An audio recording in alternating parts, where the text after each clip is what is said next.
11주차 니코틴 중독 발표하게 된 김희진, 임단비, 전승진, 한주연입니다.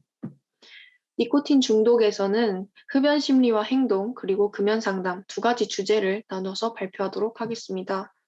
흡연 심리와 행동에서 인간의 흡연 역사, 그리고 흡연과 건강 두 가지 챕터를 발표하게 된 전승진입니다. 첫 번째 챕터 인간의 흡연 역사에서는 담배 속의 위험물질을 이야기하고 있습니다. 담배에는 599가지 이상의 첨가제가 들어있고 그것을 태우면 화학물질이 7,000개 이상이 만들어집니다. 그 중에 적어도 69가지는 발암물질인 것으로 알려져 있습니다. 그 중에 니코틴은 중독을 야기하는 물질로 강력한 중추신경 각성제입니다. 흡연 후 7초만 지나도 니코틴이 뇌에서 발견된다고 합니다. 타르는 발암물질을 많이 함유하고 있는 담배 연기의 응축물질입니다.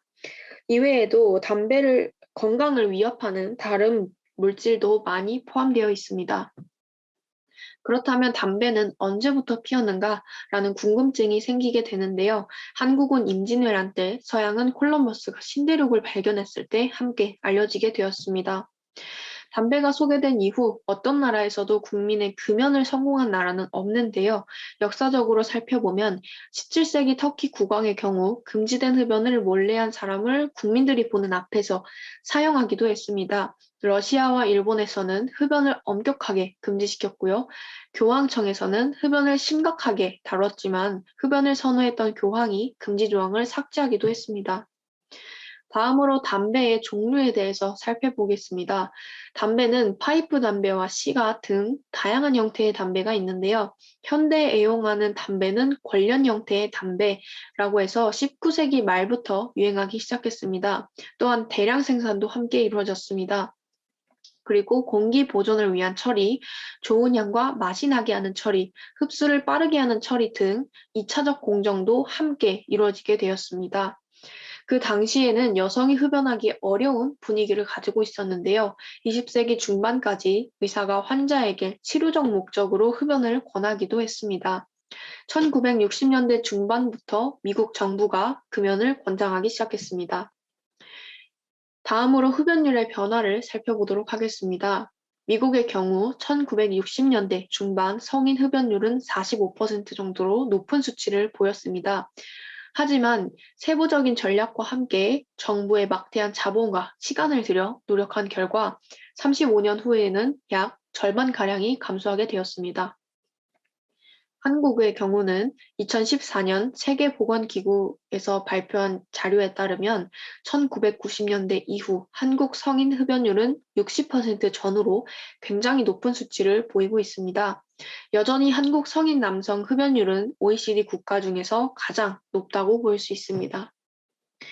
흡연율의 감소는 정부의 의지와도 관련이 있습니다. 한국에서 금연 정책을 담당하는 곳인 보건복지부 건강증진국에서는 2002년에 2010년까지 흡연율을 낮춰보겠다라는 의견을 표명하면서 국민건강증진종합계획을 발표하게 됩니다. 이 계획 안에는 지역사회 중심의 금연교육 및 상담 활성화, 그리고 전 국민을 대상으로 한 금연 홍보와 교육 강화, 담배에 대한 접근 제한, 간접 흡연에 대한 노출 감소 등 다양한 계획들이 포함되어 있었습니다. 이 계획을 통해서 흡연율을 감소하는 데 어느 정도 효과를 보게 되었습니다. 두 번째 챕터 흡연과 건강에 대해서 알아보도록 하겠습니다.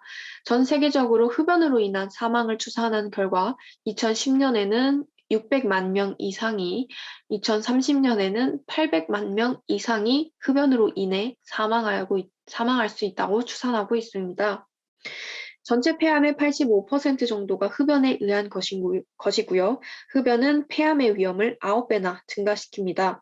흡연자의 평균 수명이 비흡연자의 평균 수명보다 10년 정도가 짧다고 합니다. 다음으로 흡연과 심혈관 질환의 연관성에 대해서 알아보도록 하겠습니다. 흡연을 하게 되면 심혈관 질환에 걸릴 위험이 2배나 증가합니다. 또한 동맥경화증의 진행을 빠르게 하고 동맥 안의 찌꺼기를 더 빨리 끼게 합니다. 특히 니코틴 자체가 심장 질환을 일으키는 역할을 하는데요.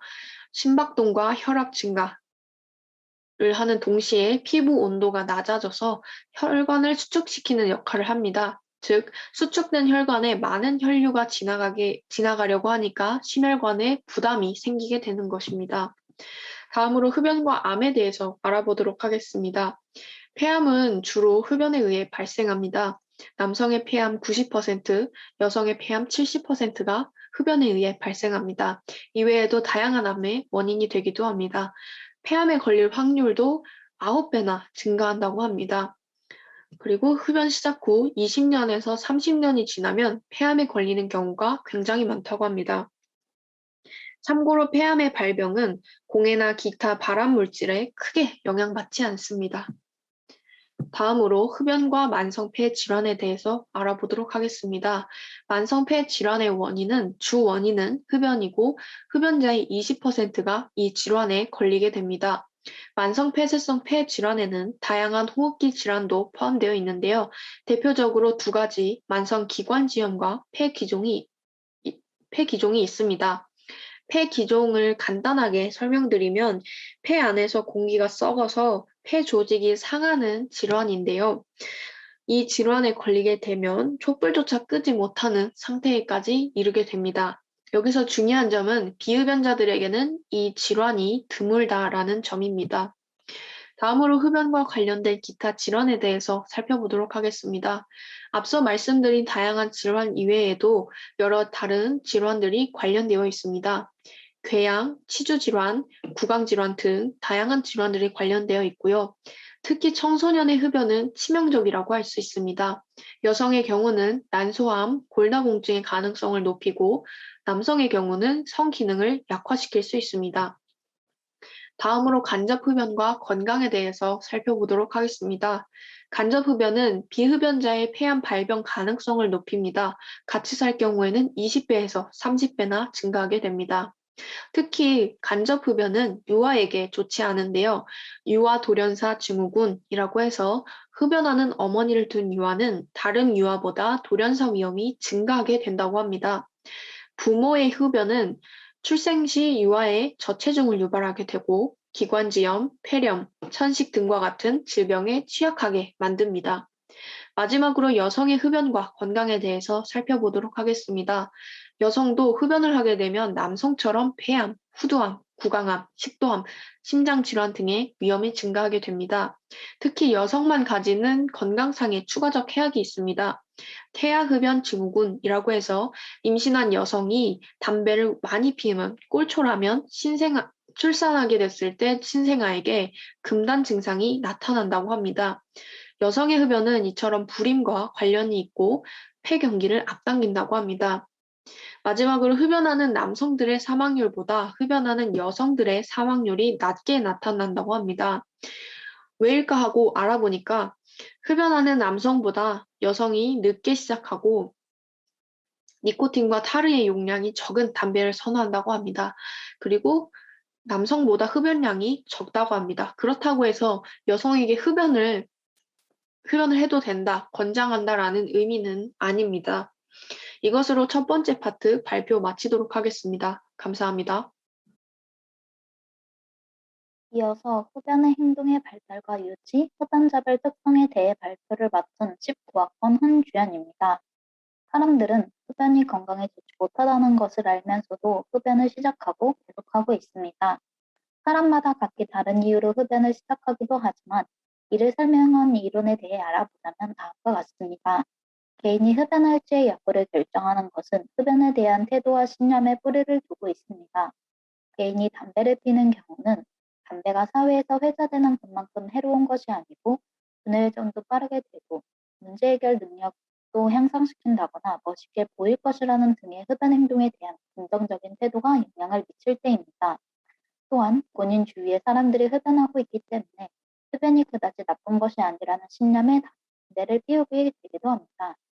청소년의 흡연은 자신의 연령 집단의 규범으로부터 벗어나서 성인의 행동으로 옮겨가고자 하는 조속 행동으로 해석될 수 있습니다. 흡연 행동을 설명하는 변인으로는 학업 성취, 독립심 및 일탈 욕구에 대한 인내와 같은 개인적 변인과 부모나 동료로부터의 지지와 같은 지각된 환경이 있습니다. 어떤 학자들은 청소년들이 흡연하는 이유를 긴장 조절, 반항심, 사회적 압력과 같은 각기 다른 이유라 결정하기도 하였습니다. 담배가 반항과 독립의 이미지와 연결되기 때문에 흡연을 시작하기도 하며 사회의 압력에 민감한 청소년들은 흡연하는 친구가 있으면 같이 할 가능성이 크다고 합니다. 흡연 행동은 어떻게 발달할까요? 담배에 중독되었다고 결론 지을 수 있는 방법은 따로 없습니다.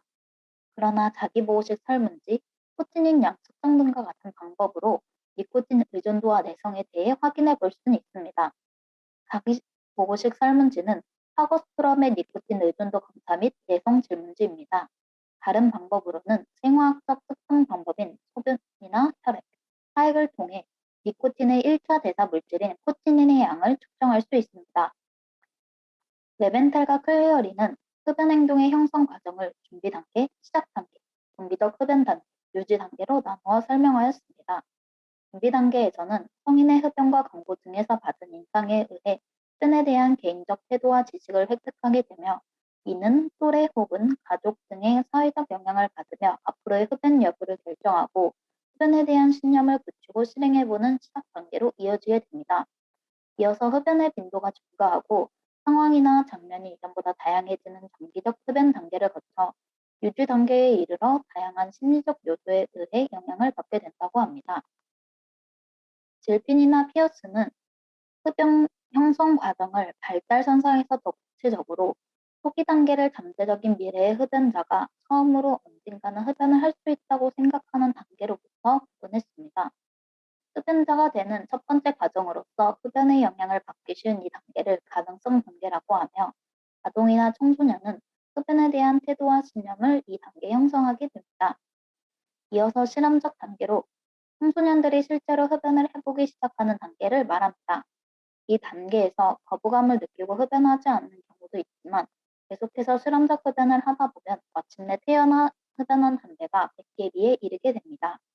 보통 이 단계에 이르게 되는 나이는 15세 전후로 되게 이른 편입니다. 이렇듯 계속해서 흡연하다 보면 내성이 발달하고 중독의 문턱으로 들어서며 주기적인 흡연을 하기 시작합니다.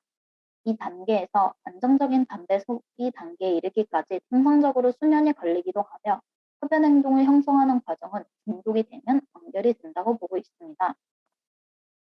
톰킨스는 사람들이 흡연하는 이유를 습관적으로 기분 좋은 느낌을 얻기 위해 기분이 나빠지는 것을 막기 위해 중독되어 있어서라고 봅니다. 그에 따르면 습관성 흡연자들은 흡연이 주는 보상과 또 상관없이 흡연하는 사람들입니다.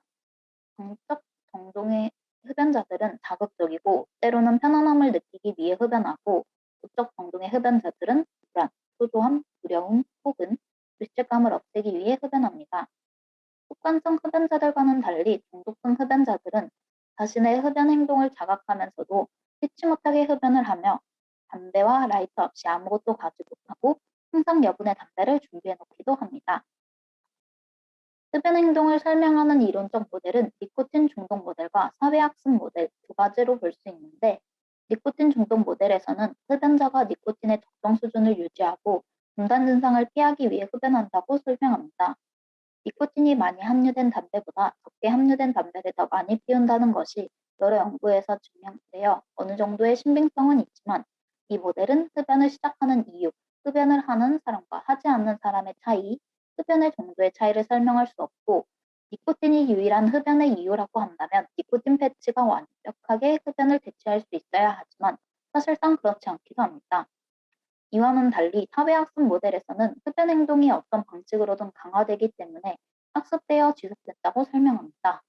대부분 흡연자들은 소리 압력이 강한 청소년기에 흡연을 시작하는데 친구들로부터 받아들여진다거나 멋있게 보인다는 정적 강화 효과가 첫 흡연에서의 불쾌한 기분을 능가하기 때문일 것이라 보고 있습니다. 사회학습 모델은 흡연자가 중독이 되면 흥분제의 보상적 효과를 얻기 위해 중단 증산의 부작용을 피하기 위해 흡연을 지속한다며 흡연의 시작과 지속의 이유도 설명할 수 있습니다. 스피버거와 제이콥은 성격과 흡연 행동의 관계를 설명하였습니다. 외향적인 사람은 자극이 부족한 상황에서 자신의 각성 수준을 높이기 위해 흡연하는 경향이 강하며 신경전적 경향이 강한 사람들은 긴장을 감소시키기 위해 자신이 긴장되었다고 느끼는 스트레스 상황에서 흡연하고자 한다고 설명하였습니다. 이 연구에서는 남성 흡연자들 중 외향적인 사람이 더 많은 반면 여성 흡연자들 중에서는 내성적인 사람이 더 많다고 보기도 합니다. 피어스의 27개의 종단 연구들을 종합해 분석한 연구에서는 청소년들의 흡연과 관련된 요인들을 알려주기도 합니다. 낮은 사회 경제적 수준, 가족 간의 친밀감이 적은 가정, 친구와의 의리를 중요시하는 경우, 학업 성취도가 낮고 학교 생활에 만족하지 못하는 경우 등이 흡연할 가능성이 높다고 합니다. 이런 심리사회적 요인 외에도 사회학습을 통해 청소년의 흡연에 영향을 미치는 것이 담배 마케팅입니다.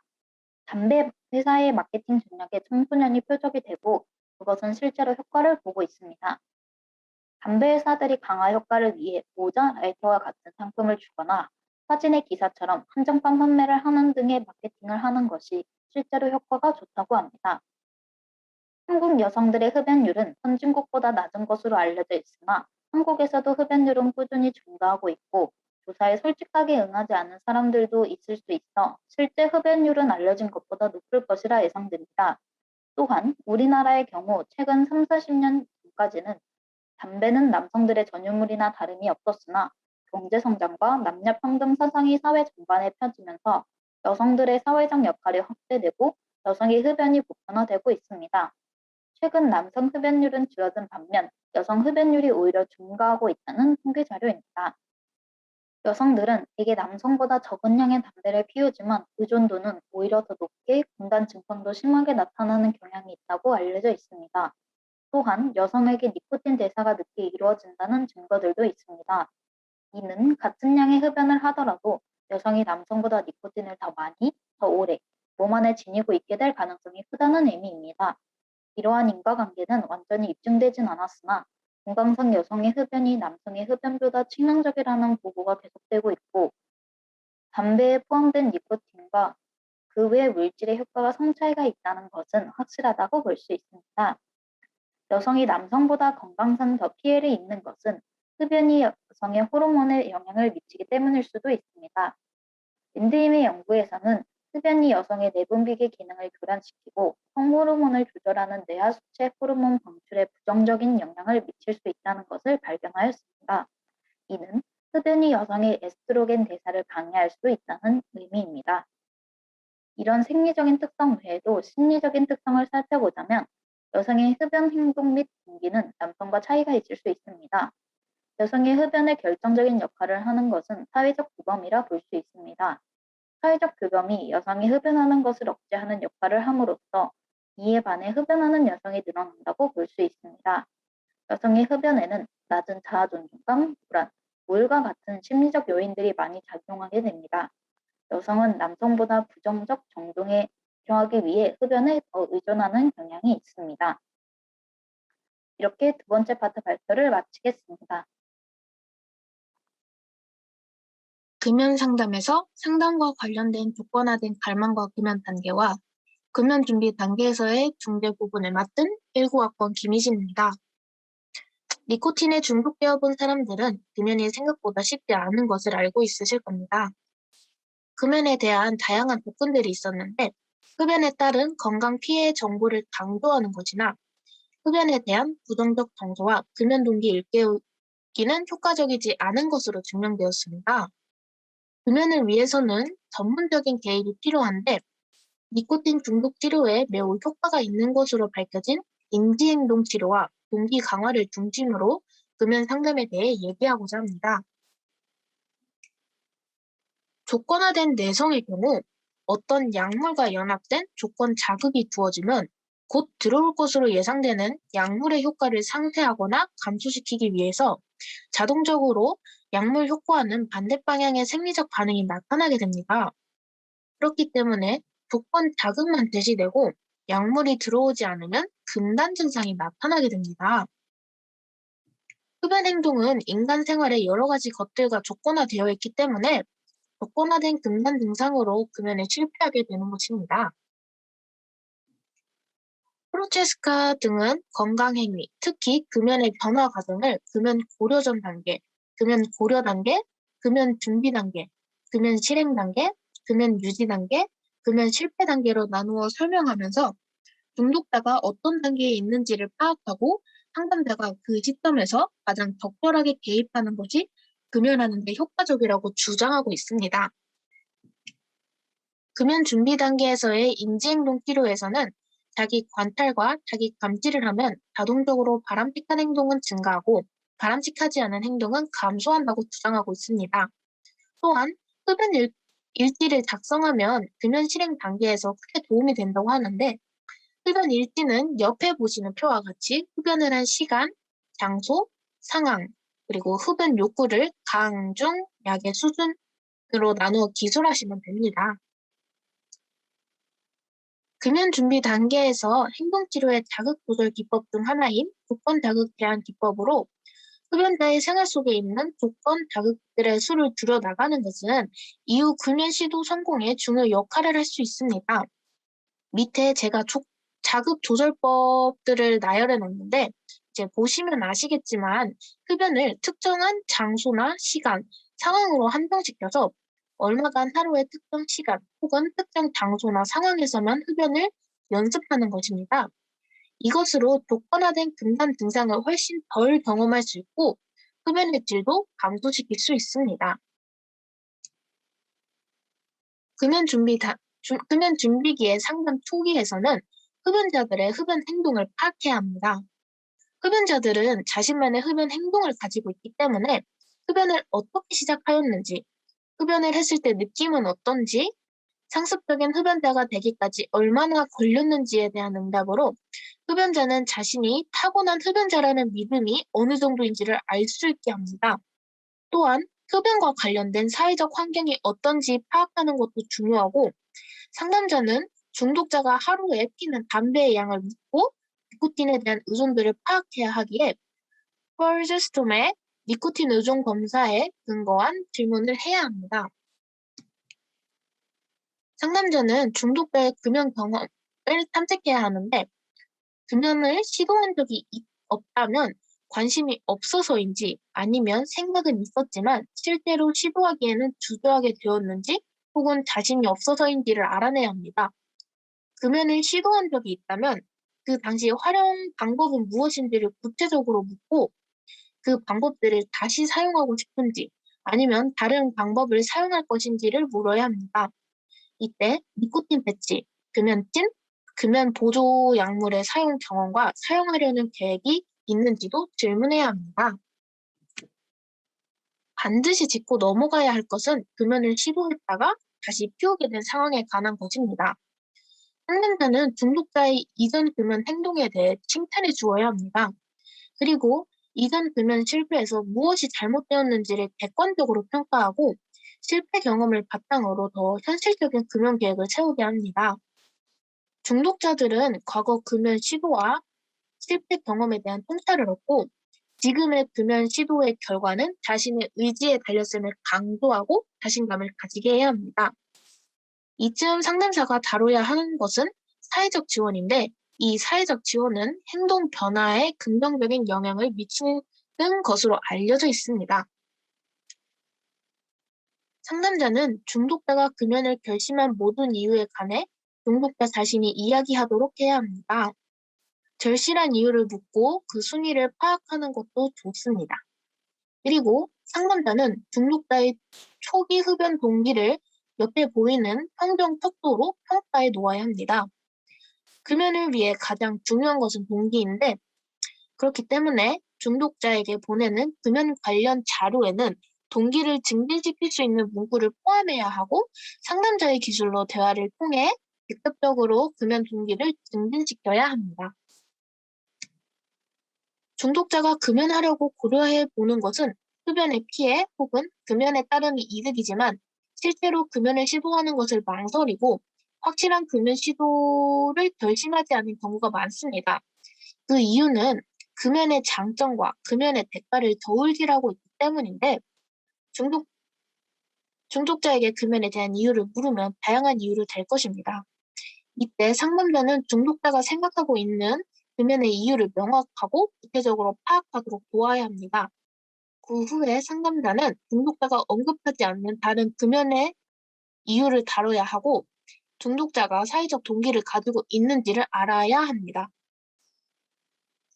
흡연과 관련된 질병에 관한 지식을 탐색하면서 교육적 접근을 할 수도 있고 삶에 대한 중독자 자신의 주도성 상실을 강조할 필요가 있습니다. 치료 과정에서 이루어지는 대화는 금연의 장단점을 저울질할 때 장점을 부각시켜 인식하도록 돕습니다. 금연 동기를 높이기 위해서는 앞에서 말했던 것 같이 상담자의 기술이 중요한데 적극적인 경청 태도와 수용적 자세를 통한 좋은 상담 관계 형성이 중요합니다. 이상적인 상담자의 역할은 금연을 하고자 하는 중독자의 내재된 동기를 발견하고 그것을 중독자가 확실히 인식하게 하고 스스로 동기를 높일 수 있도록 노력해야 합니다. 금연에 대한 자신감이 낮은 것은 금연의 성공 가능성을 낮추는 것뿐만 아니라 금연의 시도 가능성도 낮춥니다. 그렇기 때문에 금연 상담에서는 중독자의 자신감을 높이는 것에 힘써야 합니다. 첫 회기에서는 중독자의 초기 자신감을 평가해야 합니다. 그리고 동기가 될수록 금연 성공 가능성을 높일 수 있음을 알려야 하고 흡연의 피해나 금연의 이익을 부각시키는 방식으로 금연 성공을 유도할 수 있습니다. 행동치료에서는 흡연 욕구가 강할 때 이겨내면 그 욕구의 강도에 따라 일정한 금액을 자기 보상 행동에 투자할 수 있게 하는 자기 보상 방법을 쓰기도 합니다. 금연은 장기적인 과제이고 금연을 시도하는 당일과 그 다음 날의 흡연 욕구를 어떻게 극복할까에 초점을 맞추는 것이 중요합니다. 금연 시도를 준비하면서 흡연자는 어떤 상황에서 흡연 욕구를 강하게 느끼게 될지에 파악해야 하고 그 상황들의 위험 순위를 정해야 합니다. 상황 순위를 정했다면 각각의 상황을 극복할 수 있는 대처 전략을 마련해야 하는데 이 대처 전략은 중독자 자신의 생각을 제시하도록 하고 이때 소크라테스식 질문법을 사용합니다. 자신이 직접 말한 대처 전략은 스스로 문제를 해결할 수 있다는 효능감을 높일 뿐만 아니라 계속되는 상담 회기에서 중독자가 적극적인 태도를 보이기 때문에 상담자의 개입이 용이해집니다. 다음으로 금연의 성공을 위해서는 구체적인 준비 행동이 필요하고 상담자는 중독자에게 금연 시도를 위해 구체적으로 준비해야 할 사항들을 조언을 해야 합니다.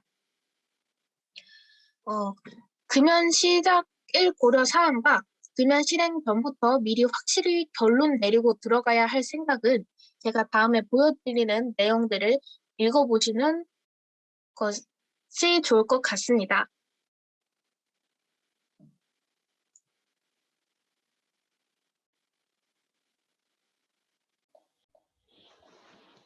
다음으로는 마지막 파트를 맡은 임단비입니다. 금연 상담에서 금연 실행 및 유지 단계에서의 중재로는 다음과 같은 4가지가 있습니다.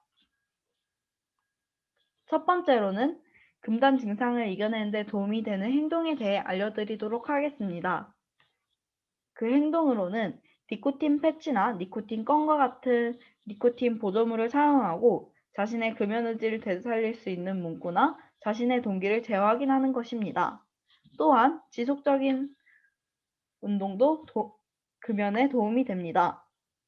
그럼에도 흡연 욕구가 계속 떠오른다면 샤워나 스트레칭, 휴대폰 게임 등 그 욕구를 다른 곳으로 집중시킬 수 있는 행동을 해보는 것도 좋은 방법입니다.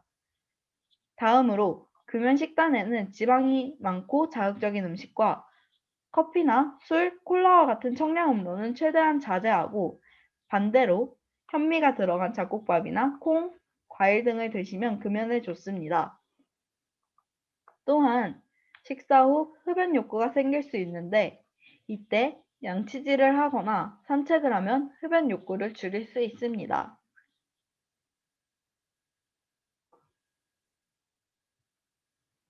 두 번째로는 내담자로 하여금 흡연 관련 혐오 조건을 형성하는 것입니다. 그 방법으로 흡연과 구토약물과 같은 실제 혐오 자극을 짝지어주는 것이 있습니다. 실제로 금연 사례 중 담배를 물에 우려 내어 찌꺼기만 건져낸 후 그 물을 마신 사람이 흡연 욕구가 생길 때마다 담배 우린 물을 생각하게 되어 금연 성공 사례가 있습니다. 다음으로 오래된 마른 담배의 경우 앞서 말한 것과 비슷하게 오래된 담배를 급하게 흡연하게 되면 흡연 욕구가 사라진다고 합니다. 이 두 가지 행동 모두 현실과 윤리적인 문제로 실제로 많이 쓰이지는 않는 방법이기도 합니다. 다음으로 상상 증강법이 있는데 이는 흡연하면서 느끼는 불쾌감과 구토 느낌을 상상하거나 굳이 흡연에 관련되어 있지 않더라도 갑자기 넘어지는 등의 부정적인 상상을 한 후 조금 시간이 지나고 긍정적인 상상을 하는 것입니다.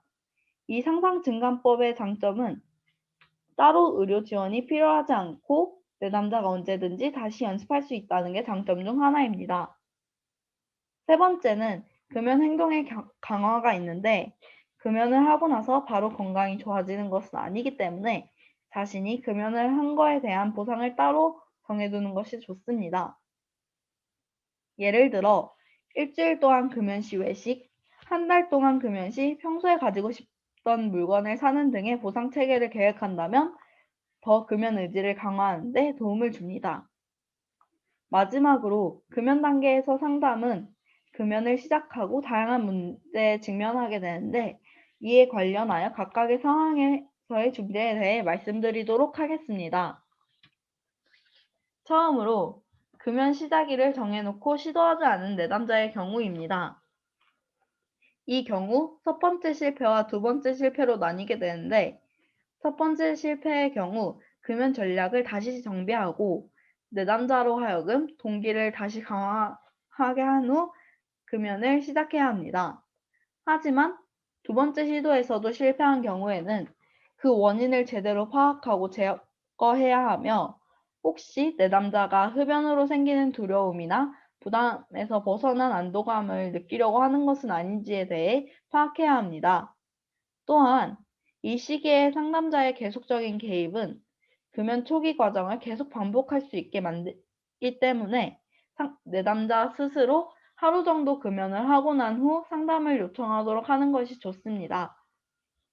그리고 내담자의 적극적인 행동이 금연을 성공으로 이끌고 도움을 받을 수 있다고 강조해야 합니다. 두 번째로 흡연이 재발한 경우의 내담자는 다시 흡연하게 된 원인을 학습의 기회로 삼고 같은 실수를 하지 않도록 도와주어야 합니다. 그리고 내담자에게 한 개비의 담배라도 흡연하게 되면 금연을 포기하는 경우가 있다는 것을 경고해야 합니다. 물론 흡연이 재발하긴 했지만 이걸 기회로 삼아 다시 금연을 시작할 수 있으니 완전한 실패가 아니라는 것도 말해주어야 합니다. 세 번째로는 금연을 하다 보면 나타나는 증상들이 있는데 이를 혼란스러워하고 호소하는 내담자의 경우 일단 그 증상이 무엇인지 파악하고 금연으로 인한 내담자의 신체 변화를 이해하도록 도와야 하는데 이 이유 때문에 상담자는 금연으로 인한 증상은 무엇이 있는지를 알고 있어야 합니다. 또한 내담자가 니코틴을 대체할 수 있는 치료제를 사용할 경우 이에 관련된 부작용과 금단 증상을 구분하여 치료제의 부작용을 호소하는 경우에는 병원 진료를 권유해야 합니다. 네 번째로 흡연이 언제든 재발할 수 있기 때문에 상담 중에서도 계속 이런 위험 상황에 대해 대처할 수 있도록 도와야 합니다. 금연 전에 이런 위험 상황을 예측한 경우에는 계획했던 방안을 사용했는지를 분석해야 합니다. 하지만 예측을 했음에도 흡연이 재발했다면 그 이유에 대해서 알아보고 금연이 어려워서 그런 것이 아니라 더 효과적인 대처 방식을 적용하지 않았기 때문에 상기시켜 주어야 합니다. 금연 후에 힘든 상황이 생긴 경우는 이를 어떻게 대처했는지와 그 방법에 대해 효율적이었는지 그리고 이 방법을 다른 상황에서도 사용이 가능한지를 탐색해야 합니다. 이 모든 과정에서는 내담자가 스스로 능동적인 대처를 하는 것이 매우 중요하고 이에 대해 강조해야 합니다. 5번째로 금단 증상이 지속되는 경우의 내담자입니다. 초기에는 주로 신체적인 금단 증상이 나타났다면 그 이후에는 금단 증상을 느끼는 경우 주로 심리적인 금단 증상으로 흡연과 짝지어진 경험으로 인해 밥을 먹고 난 후나 아침에 일어나서 혹은 흡연 장소를 지나쳐갈 때 같이 흡연했던 사람을 만나게 되면 생리적으로 반응하여 금단 증상을 느끼게 되는 것입니다. 그래서 이런 상황을 피하거나 만약 피할 수 없다면 대처할 수 있는 방법을 찾아야 합니다. 6번째로 비흡연자로서의 자기 이미지를 확립할 수 있도록 도와주어야 하는 것입니다. 금연을 시작하면 흡연자로서의 자신과 지금 모습이 부딪히게 되는데 비흡연자로서의 자기 이미지를 설정하면 처음에는 어색할 수 있지만 금연으로 인한 불편함을 일시적인 것으로 인식할 수 있도록 돕고 비흡연자 되는 것이 목표라는 것을 떠올리게 해 금연에 더욱 도움이 됩니다. 마지막으로 상담을 언젠가는 종결해야 하는데 이때 상담자는 내담자로 하여금 스스로 아무런 지원 없이 금연을 유지할 수 있도록 도와주어야 하고 지금까지의 대처 방안과 앞으로 있을 위험 상황에 대한 대처 방안에 대해 논의해야 하며 그동안의 금연을 유지한 것에 대한 칭찬과 앞서 말한 것과 같이 비흡연자로서의 자기 이미지를 확립하도록 도와야 합니다. 흡연은 자신과 타인의 건강에 매우 안 좋은 영향을 끼칩니다. 끊는 것도 중요하지만 흡연을 시작하지 않는 것 또한 중요하지 않을까요? 이상으로 니코틴 중독 발표를 마치겠습니다. 지금까지 들어주셔서 감사합니다. 다음으로는